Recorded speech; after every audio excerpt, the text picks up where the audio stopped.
안녕하세요, 미니입니다. 오늘은 세상을 살아가는데 기준이 되는 도덕이 있음에도 불구하고 왜 굳이 교회에 가야 하는지, 그리고 그 도덕과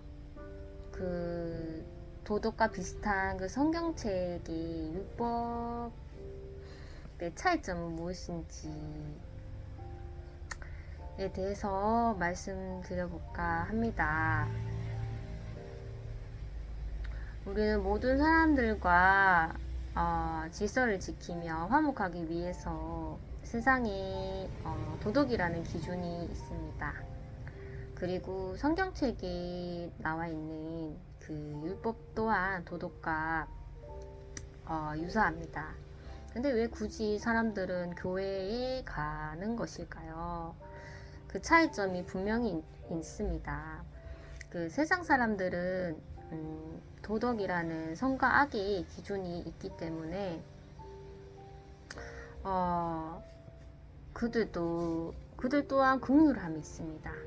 그런데 불쌍한 사람, 착한데 어렵게 사는 사람들한테는 분명 긍휼함이 느껴지지만 도덕이라는 그 선악의 기준이 있기 때문에 이 악을 저지른 그 죄인은 그리고 이 세상에서 인간이라는 취급을 못하는 그 죄를 지은 사람은 이 긍휼함이 느껴지지가 않는 것이죠. 왜냐하면 그 죄인의 가족이 되어보지 못했기 때문에 그 죄인의 인생을 처음부터 끝까지 보지 못했기 때문에 나랑은 관계가 없는, 그렇게 이해할 수밖에 없는 것 같아요. 그래서 이제 세상 사람은 착한데 이제 불쌍한 사람들의 긍휼함을 느낍니다. 그래서 불쌍한 사람을 도와줄 수 있습니다. 그러면 교회에 다니는 성도들은 어떨까요? 착한데 불쌍한 사람 당연히 도와줄 수 있습니다. 하지만 교회는 도덕에서 말하는 선과 악의 기준이 분명히 있지만 죄인을, 그런 세상에서 인간 취급을 안 하는 그 죄를 범한 사람을 사랑하는 곳입니다.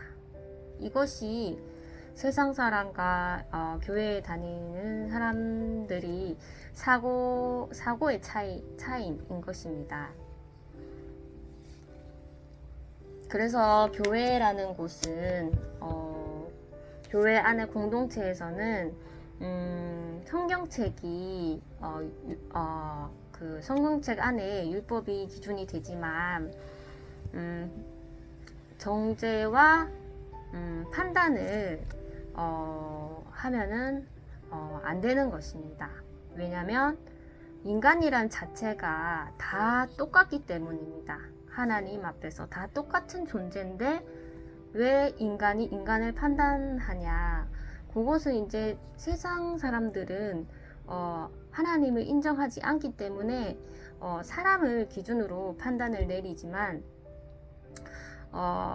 교회 안의 공동체는 하나님이 계시고 이 사람이라는 자체는 다 똑같습니다. 그래서 그런 성경책의 율법에 위배된 그런 죄를 드러내도 정죄하고 판단하지 않습니다. 그리고 그 반대로 이해와 용서, 위로, 사랑, 이것이 성도의 역할인 것이죠.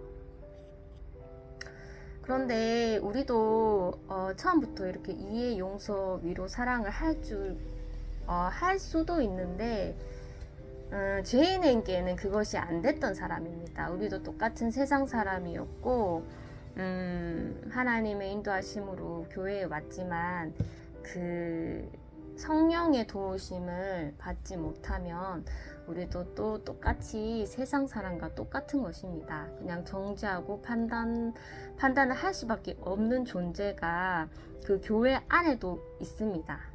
있기 때문에 그런 분명 위와 용서를 해주는 사람도 있고 정죄와 판단을 하는 사람도 있는 것입니다. 그래서 이것이 공동체 안에서 섞여 있기 때문에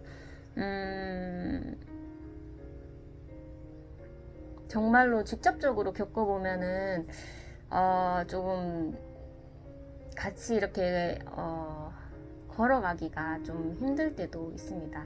인간인지라 인간은 모든 감정을 다 느낄 수 있기 때문에 이해와 용서를 외쳐도 정죄와 판단을 하는 사람 옆에 직접적으로 겪게 되면 많이 어려움이 생길 수가 있죠.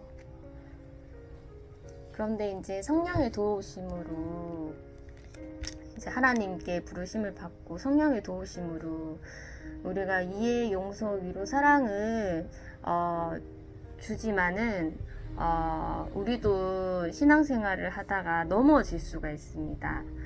그래서 이것이 바로 하나님께서 주신 자유의지입니다. 그래서 우리가 그 예습성 때문에 한 번씩 넘어질 수는 있기 때문에 그것 또한 하나님께서 인간을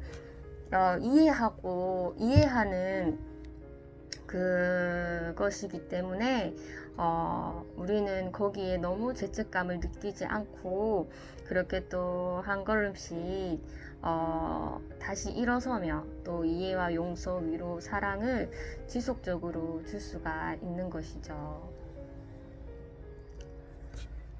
그래서 이 세상 사람들이 교회에 성도와 부딪히는 이유가 왜 불쌍한 사람은 당연히 도와줘야 되지만 죄인을 사랑하는가, 여기에서 이게 사고가 맞지가 않아서 교회에 다니는 사람을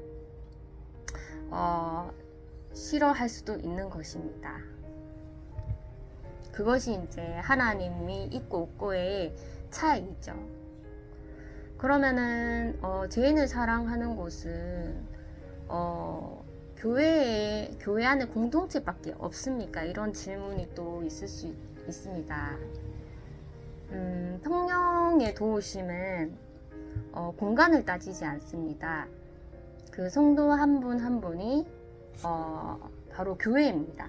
교회이기 때문에 그 보이는 건물 안의 교회에서만 그 죄인을 사랑하는 곳이라는 한정을 두지 않고 이 성령은 공간을 뛰어넘기 때문에 그 성령의 도우심으로 교회 밖에서도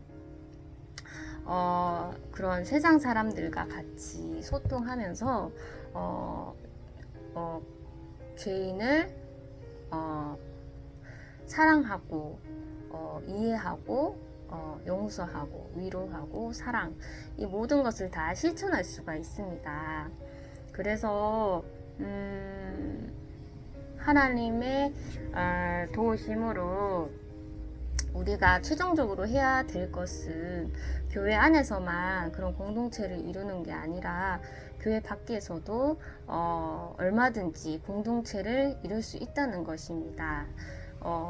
우리도 다 같은 죄인이기 때문에 죄인과 함께 할 수 있는 곳은 어디든지 다 가능한 곳이죠. 오늘은 여기까지만 말씀드리겠습니다. 감사합니다.